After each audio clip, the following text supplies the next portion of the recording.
Salut les amis, aujourd'hui on va parler des 2 euros allemands valant 3500 euros. Peut-être que vous les avez dans votre porte-monnaie. On va ouvrir l'œil et surtout on va comprendre pourquoi elles coûtent si cher.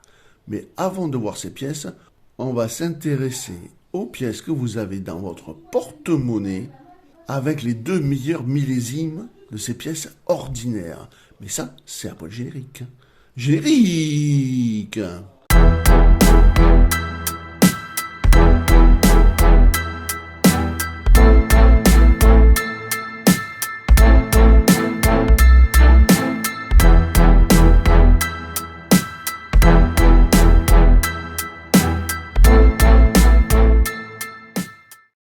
Tout d'abord, merci d'avoir regardé mes vidéos et de les partager surtout dès que vous le pouvez dans vos liens.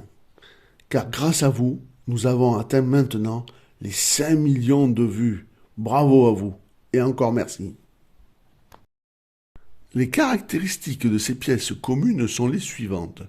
L'émetteur, c'est la République fédérale d'Allemagne. La période, c'est la République fédérale depuis 1949.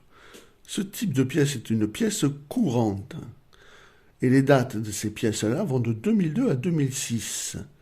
Après, c'est la deuxième carte qui rentrera en action. La valeur faciale est de 2 euros, la devise est en euros, sa composition est bimétallique avec un centre en nickel recouvert de laiton de nickel et d'un anneau en cupronickel. Son poids est de 8,5 grammes, son diamètre 25,75 mm, son épaisseur 2,2 mm, sa forme est ronde, sa technique est une frappe à la presse et son orientation est une frappe médaille. Alors, j'espère que vous avez retenu le diamètre, parce que ça va jouer dans notre vidéo. Le diamètre d'une pièce normale est de 25,75 mm. Notez-le bien. Sur l'avers, l'aigle fédéral stylisé, symbole traditionnel de la souveraineté allemande, est entouré des 12 étoiles de l'Union européenne situées dans l'anneau externe strié. Si vous voulez en savoir plus sur ce symbole, n'hésitez pas à acheter mon livre « Collectionnez les euros allemands ». Il est vraiment pas cher et très complet. L'écriture est en latin. Il y a la date et la lettre d'atelier. Très important. Notez la date et la lettre d'atelier. Les graveurs sont Heinz Hoyer, Neschena, Rusva Hoyer. Au revers, une carte montrant les 15 États de l'Union européenne soudés et représentés sur une toile dynamique composée des 12 étoiles de l'Union européenne. L'écriture est en latin, l'inscription c'est 2 euros LL. Pourquoi LL? Parce que c'est le graveur Lucius. La tranche, c'est gravure sur cannelure fine, la devise allemande, unité, droit et liberté. Il y a 5 ateliers monétaires qui se partagent actuellement la production de la monnaie allemande. Chacun propose sa lettre d'atelier sur des pièces qu'il frappe. Le A pour Berlin, le D pour Munich, le F pour Stuttgart, le G pour Karlsruhe et le J pour Hambourg. Alors, pour ces pièces communes, quelle année faut-il garder ou vendre car elles sont les plus chères? C'est d'abord l'année 2002 pour tous les ateliers. Une pièce en fleur de coin, c'est-à-dire neuve, coûtera 12 euros. Et cette année-là est ex aequo avec l'année 2006, tous les ateliers aussi, avec 12 euros également pour une pièce neuve. Ça sera suivi de près par l'année 2004, mais l'atelier J à 11 euros, le J pour Hambourg,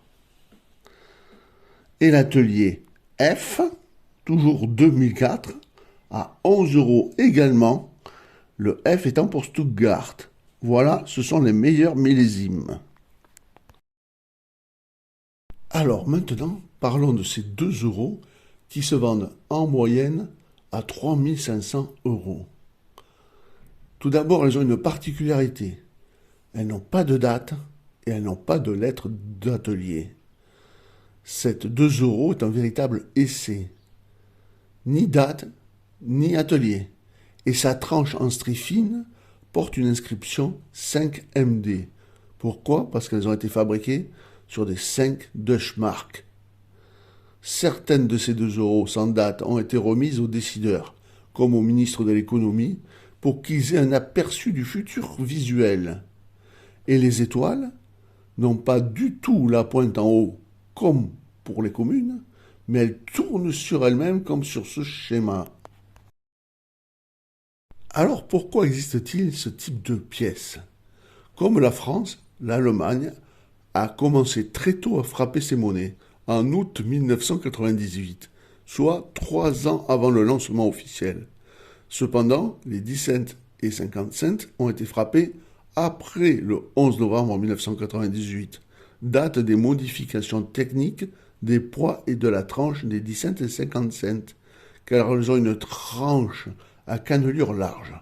Alors que la production a débuté, le ministre des Finances, Theo Wagel, est averti que les étoiles couronnant les pièces ne sont pas orientées vers le haut, comme les étoiles du drapeau européen, mais sont dirigées vers le listel extérieur des monnaies.